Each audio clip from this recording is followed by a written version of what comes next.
Age factor, stress levels and sedentary life style and fourth thing diet factor.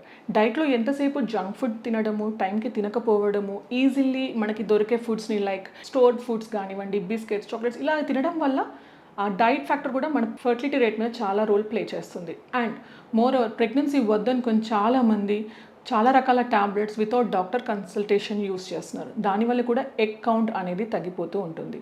And nowadays చెప్పుకోవడానికి చాలా కష్టంగా ఉన్న multiple partners, infections, white discharge ఇలాంటి ఇబ్బందులతో చాలామంది ప్రెగ్నెన్సీ ప్లాన్ చేసేనాము అని చెప్పినప్పుడు కూడా ట్యూబ్స్ బ్లాకేజ్ అనేది చూస్తూ ఉంటున్నాము. సో వైట్ డిశ్చార్జ్ ఇన్ఫెక్షన్ని కూడా మనం నెగ్లెక్ట్ చేయడానికి లేదు. Any white discharge, any infection వెంటనే మీ దగ్గరలో ఉన్న గైనకాలజిస్ట్ని కంపల్సరీ కలిసి దానికి తగ్గట్టుగా ట్రీట్మెంట్ తీసుకొని మరీ ట్యూబ్స్ బ్లాకేజ్ స్టేజ్ వరకు వెళ్లకుండా ప్రివెంట్ చేసుకోవడం చాలా బెటర్.